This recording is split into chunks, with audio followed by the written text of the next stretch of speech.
नमस्कार दोस्तों, मैं मौर्य अखिलेश कुमार। शारीरिक शिक्षा के इस सेगमेंट में आप सभी का स्वागत है। शारीरिक शिक्षा के इस सेगमेंट में हम 20 क्वेश्चन का सीरीज लेके आया हूँ, जो हमारे UP, TGT, PGT, KBS, NBS, DSSB तैयारी के लिए मददगार साबित होगा। और एक तरह से एक कंसेप्चुअल इसमें क्वेश्चन को सेट किया गया है। और आप लोग को बता दें कि उत्तर प्रदेश में टीजीटी, पीजीटी के लिए वैकेंसी भी आ चुकी है। तो इस चैनल से ज़रूर जुड़े और हर टॉपिक को विस्तृत तरीके से अध्ययन के लिए आपको सहायक होगा। तो इस प्रयास के लिए आप लोग इस चैनल को ज़रूर सब्सक्राइब कीजिए और साथ में वीडियोज को लाइक और शेयर ज़रूर करें, ताकि हर एक ज़रूरतमंद के पास ये वीडियोज पहुंच जाए। तो आइए शुरू करते हैं। पहला क्वेश्चन, किस मंत्रालय में राजकुमारी अमृता कौर मंत्री थी? राजकुमारी अमृता कौर स्वतंत्र भारत की पहली स्वास्थ्य मंत्री और टेनिस की खिलाड़ी थी, और ये उत्तर प्रदेश लखनऊ की रहने वाली थी। और उनका एनआईएस की स्थापना में बहुत विशेष योगदान उनका रहा है। और तत्कालीन सरकार में सन 1953 में ये भारत सरकार में स्वास्थ्य मंत्री के तौर पे काम कर रही थी। तो इस प्रश्न का सही उत्तर ऑप्शन बी, स्वास्थ्य मंत्री। अब प्रश्न संख्या 2 है, अखिल भारतीय खेल परिषद का गठन कब हुआ? अखिल भारतीय खेल परिषद का गठन मौलाना अब्दुल कलाम आज़ाद की अध्यक्षता में सभी भारतीय खेल संघों की एक बैठक हुई। और उस बैठक का मुख्य ध्येय था भारत सरकार और भारत में जितने भी खेल संघ थे उनके बीच एक सामंजस्य स्थापित करना, उनके बीच वित्तीय लेन देन को व्यवस्थित करना, खेल के विकास के लिए प्रशिक्षण की व्यवस्था करना था। और उस समय ये अध्यक्षता कर रहे मौलाना अब्दुल कलाम आज़ाद तत्कालीन सरकार में शिक्षा मंत्री के पद पर कार्य कर रहे थे, और ये एक भारत रत्न से भी सम्मानित किए जा चुके हैं। और तब इस परिषद का गठन सन 1954 में इनकी अध्यक्षता में हुआ था। तो इस प्रश्न का सही उत्तर ऑप्शन सी, 1954। अब प्रश्न संख्या 3 है, राष्ट्रीय अनुशासन योजना कब शुरू हुई? राष्ट्रीय अनुशासन योजना को नेशनल डिसिप्लिन स्कीम भी कहते हैं। सॉरी, इसके तहत नेशनल डिसिप्लिन स्कीम एनडीएस की जो स्थापना थी, इसके लिए भूतपूर्व जनरल जेके भोसले की देखरेख में एक कमेटी बैठाई गई सन 1954 में, और एनडीएस बना। और इसकी जो शुरुआत काम करना शुरू किया एनडीएस ने सन 24 जुलाई 1954 से शुरू किया। और 1957 में एनडीएस राष्ट्रीय अनुशासन योजना को शिक्षा मंत्रालय के अंतर्गत कर दिया गया। और इस योजना के अंतर्गत जो हमारी राष्ट्रीय अनुशासन योजना है, वो निदेशालय बनाकर प्रथम महानिदेशक के रूप में जेके भोसले को प्रथम महानिदेशक भी बना दिया गया। तो इस प्रश्न का सही उत्तर ऑप्शन सी, 1954। अब प्रश्न संख्या 4 है, school games federation of India का गठन कब हुआ? School games federation of India short में हम एसजीएफआई कहते हैं, और इसकी स्थापना दिसंबर 1954 में ministry of youth affairs and sports और उसके साथ गवर्नमेंट ऑफ इंडिया दोनों के एक सामंजस्य के माध्यम से इसकी स्थापना की गई थी। तो इस प्रश्न का सही उत्तर ऑप्शन बी, 1954। प्रश्न संख्या 5 है, दुनिया की सबसे पुराना मान्यता प्राप्त पोलो क्लब कौन है? कोलकाता पोलो क्लब, बेंगलोर पोलो क्लब, दिल्ली पोलो क्लब, चेन्नई पोलो क्लब। तो कलकत्ता पोलो क्लब जो है सन 1862 में अंग्रेज सिपाही कैप्टन रॉबर्ट स्टुअर्ट वर शेरर द्वारा बनाया गया था सन 1862 में। और इस क्लब में या इस क्लब के माध्यम से पहला टूर्नामेंट जो है 1880 में इजरा कप नाम से खेला गया था। भारत में जो अगर बात करें, पहला पोलो क्लब जो था सिलचार असम में सन 1834 में बना था, जो अब नहीं है। तो उसलिए जो कलकत्ता पोलो क्लब बना था 1862 में, इसको ही दुनिया का सबसे पुराना क्लब माना जाता है। और अब है इंडिया पोलो का एसोसिएशन, तो इंडियन पोलो एसोसिएशन नाम से इंडिया पोलो एसोसिएशन है, और इसकी स्थापना सन 1892 ईस्वी में की गई थी। तो इसलिए इस प्रश्न का सही उत्तर option A, Kolkata polo club. प्रश्न संख्या 6 है, ज्योतिर्मयी सिकदर ने किस कार्यक्रम में बैंकॉक एशियाई खेलों में स्वर्ण पदक जीती थी? देखिए, ज्योतिर्मय सिकदर एक भारतीय एथलीट थी और इनका इवेंट जो था 800 मीटर और 1500 मीटर इनका इवेंट था। तो सन 1998 में एशियन चैंपियनशिप में इन्होंने सन 1998 एशियन चैंपियनशिप जो था वो टोक्यो जापान में आयोजित हुआ था और उन्होंने 800 मीटर और 1500 मीटर दोनों इवेंट में इन्होंने थर्ड प्लेस लिया था। और 1998 में ही एशियन गेम जो हुआ बैंकॉक थाईलैंड में, वहाँ भी 800 मीटर और 1500 मीटर में इन्होंने गोल्ड मेडल जीता था। और 1995 की अगर बात करें इनकी पार्टिसिपेशन की एशियन एथलेटिक्स चैंपियनशिप में, ज्योतिर्मय सिकदर ने, जो कि जकार्ता इंडोनेशिया में हुआ था, उसमें से 800 मीटर में ही फर्स्ट प्लेस लगा सकी, 1500 मीटर में ये मेडल से बाहर रही। तो इस प्रश्न का जो प्रश्न था कि बैंकॉक एशियाई खेल में, तो बैंकॉक एशियाई खेल 1998 में इन्होंने पार्टिसिपेट की थी और इन्होंने अपने 800 मीटर और 1500 मीटर दोनों में ही फर्स्ट प्लेस इन्होंने गोल्ड मेडल जीता था। तो चूंकि यहाँ पे 800 मीटर ऑप्शन में नहीं है, सिर्फ 1500 मीटर ऑप्शन में, तो इसलिए इस प्रश्न का सही उत्तर ऑप्शन बी 1500 मीटर। अब प्रश्न संख्या 7 है, वॉलीबॉल खेल किस देश से शुरू हुआ था? तो वॉलीबॉल खेल का अगर हम बात करें तो हम की जो शुरुआत थी वो विलियम जी मॉर्गन के द्वारा शुरू की गई थी। और ये विलियम जो मॉर्गन थे वो अमेरिका के रहने वाले थे और वॉलीबॉल सबसे पहले जो था YMCA मैसाचुसेट्स, USA का एक राज्य है मैसाचुसेट्स, वहाँ पे YMCA की जो शाखा थी वहीं पे सन 1895 में विलियम जी मॉर्गन के द्वारा शुरू की गई थी। इसलिए इस प्रश्न का सही उत्तर है ऑप्शन ए USA। प्रश्न उठेगा कि कब शुरू किया गया? तो 1895 में। कहाँ से शुरू हुआ? तो तो ये था मैसाचुसेट्स एक राज्य है अमेरिका का, वहाँ पे YMCA की शाखा थी, वहीं से इन्होंने शुरुआत की थी वॉलीबॉल का। प्रश्न उठता है कि जो सबसे पहले अमेरिका में YMCA की 2 शाखाएं खोली गई थी, एक था मैसाचुसेट्स और एक भूल रहा है।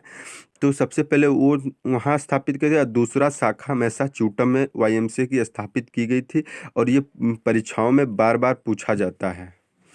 तो इस प्रश्न का सही उत्तर आपने जाना USA ऑप्शन ए। अब 8वां प्रश्न ही वॉलीबॉल से संबंधित है कि वॉलीबॉल का खेल किस वर्ष शुरू किया गया था? पिछले वाले प्रश्न में भी इसका उत्तर मैंने आपको बताया कि विलियम जी मॉर्गन द्वारा सन 1895 में मैसाचुसेट्स राज्य में YMCA की शाखा में शुरू की गई थी। तो इस प्रश्न का सही उत्तर 1895।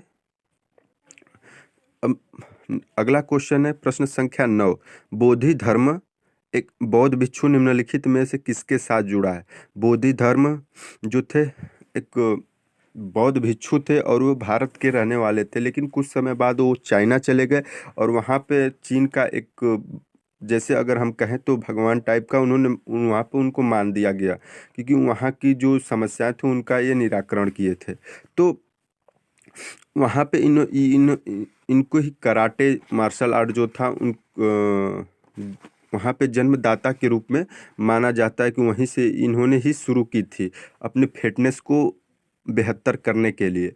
तो ऑप्शन में दिया गया योग, मलखम, कराटे और जूडो। तो इस प्रश्न में जो बोधि धर्म है, बोधि धर्म का संबंध न योग से है न मलखम से, इसलिए 2 ऑप्शन तो गलत हो, कराटे और जूडो। तो देखिए चीन में जो था ना, कराटे को हम कुंग फू और बुसु के नाम से जाने जाते हैं और कैंपो के नाम से। तो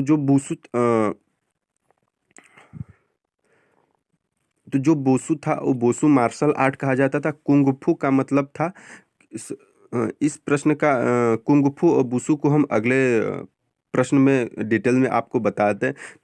तो बोधि धर्मन का संबंध जो था सीधे सीधे कराटे से था। तो इस प्रश्न का सही उत्तर ऑप्शन सी कराटे है। अब प्रश्न संख्या 10 है, कराटे के चीनी रूप में क्या नाम है? जैसे पिछला क्वेश्चन था बोधि धर्म के बारे में, तो उस उन्हीं से ही रिलेटेड ये भी क्वेश्चन है, कराटे के चीनी रूप में क्या कहते हैं? कराटे के रूप में बोधि धर्म को सबसे पहले जाना जाएगा। अब इसमें ऑप्शन है फू जित्सु, कुंग फू, केम्पो, पेलेस्ट्रा। तो पेलेस्ट्रा की अगर हम बात करें तो आप सभी लोग जानते होंगे कि प्राचीन यूनान में पूर्व एथेंस काल की अगर बात करें तो वहाँ पे जो व्यायामशाला था उसको हम पेलेस्ट्रा के नाम से जानते थे।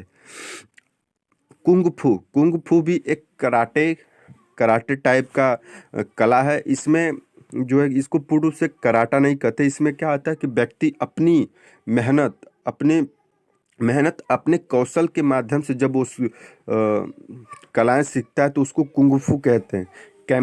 कैंपो जो होता है इस सॉरी कैंपो को जो होता है पूर्ण रूप से इनको कराटे कराटे के नाम से चीन में जाना जाता है। और तो इस प्रश्न का सही उत्तर है ऑप्शन सी कैंपो, यानी कि कराटे को चीन में कैंपो के नाम से जाना जाता है। और कुंग फू और बुसु ये दोनों शब्द भी चीन में चलते हैं और बुसु का मतलब होता है मार्शल आर्ट और कुंग फू भी एक तरह से मार्शल आर्ट ही है।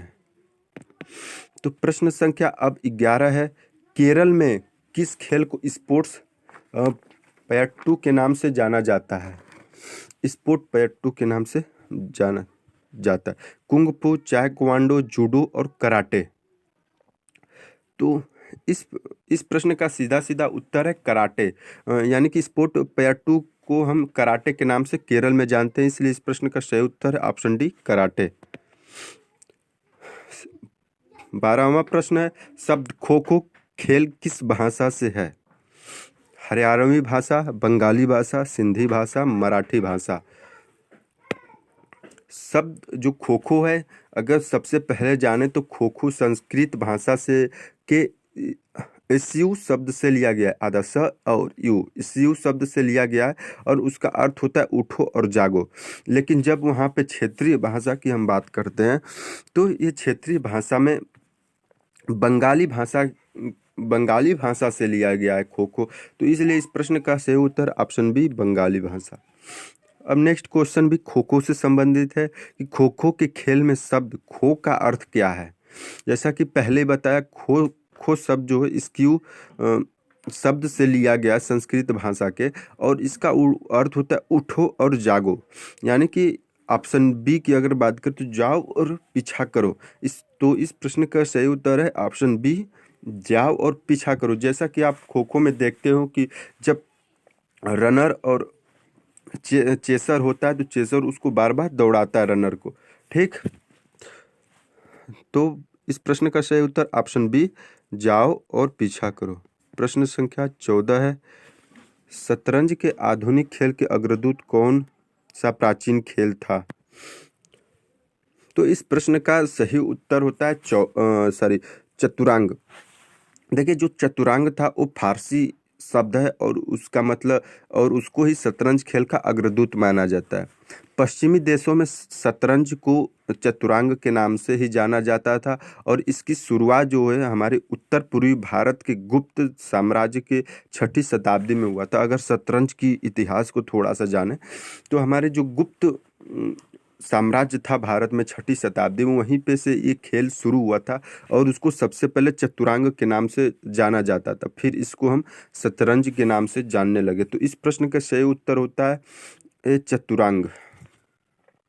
प्रश्न संख्या 15, वॉलीबॉल में स्मैशिंग को किस नाम से जाना जाता है? स्मैश का मतलब देखिए वॉलीबॉल में क्या होता है, स्मैश का मतलब होता है कि जब गेंद लिफ्ट करता है तो उसको शूट की जाती है, यानी कि विरोधी टीम के अंदर बॉल पर प्रहार करके पॉइंट अर्जित किया जाता है और इसको वॉलीबॉल में स्पाइकिंग के नाम से जाना जाता है, जिसका अर्थ होता है विरोधी टीम में आक्रामकता पूर्वक गेंद पर प्रहार करके स्कोर को अर्जित करना। स्पाइकिंग का अर्थ होता है वॉलीबॉल में कि विरोधी टीम में आक्रामकता पूर्वक गेंद पर प्रहार करके स्कोर प्राप्त करना होता है, जो कि स्मैशिंग के नाम से जाना जाता है। तो इसलिए इस प्रश्न का सही उत्तर होता है ऑप्शन बी स्पाइकिंग। प्रश्न संख्या 16 है, अटलांटा ओलंपिक में किस देश ने पुरुषों की वॉलीबॉल चैंपियन में स्वर्ण पदक जीता था? तो अटलांटा ओलंपिक की अब बात करें तो अटलांटा ओलंपिक जो था वो हमारा सन अट सन 1900 सॉरी सन 1900 अटलांटा ओलंपिक सन 1996 में खेला गया था अटलांटा में। और अटलांटा ओलंपिक में ही टेनिस में हमारे देश के ने कांस्य पदक जीता था और वो कांस्य पदक लिएंडर पेस ने इसी अटलांटा ओलंपिक 1996 में टेनिस में कांस्य पदक जीता था। तो इस ओलंपिक में प्रश्न पूछ रहा है कि जो पुरुष वॉलीबॉल चैंपियन कौन सा देश बना था? तो इस ओलंपिक में नीदरलैंड गोल्ड मेडल प्राप्त किया था, इटली सिल्वर मेडल पे था और इस यूगोस्लाविया जो था ब्राउन मेडल पे था। यानी फर्स्ट प्लेस जो गोल्ड मेडल था वो नीदरलैंड को था और इटली दूसरे स्थान पे थी। तो इस प्रश्न का सही उत्तर ऑप्शन ए नीदरलैंड। प्रश्न संख्या 17, अटलांटा ओलंपिक में वॉलीबॉल में किस देश ने महिला का खिताब जीता? पहले प्रश्न में पुरुष का था, अब दूसरे प्रश्न में महिला का ही है। तो हालैंड, क्यूबा, इंग्लैंड और चीन। देखिए महिला टीम में की अगर बात करें तो इसमें गोल्ड मेडल क्यूबा की महिला टीम जीती थी, सिल्वर मेडल चीन ने जीता और जो ब्राउन मेडल होता है थर्ड प्लेस वो ब्राजील ने जीता था। तो इस तरह जो इस प्रश्न का सही उत्तर है ऑप्शन बी क्यूबा। अब प्रश्न संख्या 18 है, अटलांटा ओलंपिक में वॉलीबॉल में किस देश ने महिला का खिताब जीता? सर वो 17 वाला प्रश्न फिर इसमें रिपीट हो गया है तो इसको बताना कोई ज़रूरी नहीं है। अब प्रश्न संख्या 19 है, अर्जुन पुरस्कार पाने वाली पहली महिला बास्केटबॉल खिलाड़ी कौन थी? आप जानते हैं अर्जुन पुरस्कार जो था सन 1961 में शुरू किया गया था और जब ये शुरू किया गया तो ये खेल का सबसे बड़ा अचीवमेंट था। और सन 1991-92 में जब राजीव गांधी खेल रत्न अवार्ड हुआ तो ये अवार्ड दूसरे नंबर पर माने जाने लगे। तो अर्जुन पुरस्कार पाने वाली पहली महिला बास्केटबॉल खिलाड़ी का नाम था। तो इस प्रश्न का सही उत्तर होता है ऑप्शन बी सुमन शर्मा। देखिए सुमन शर्मा जो थी सन 1983 में इन्होंने अर्जुन अवार्ड पुरस्कार जीता था, वो भी बास्केटबॉल महिला खिलाड़ी के रूप में।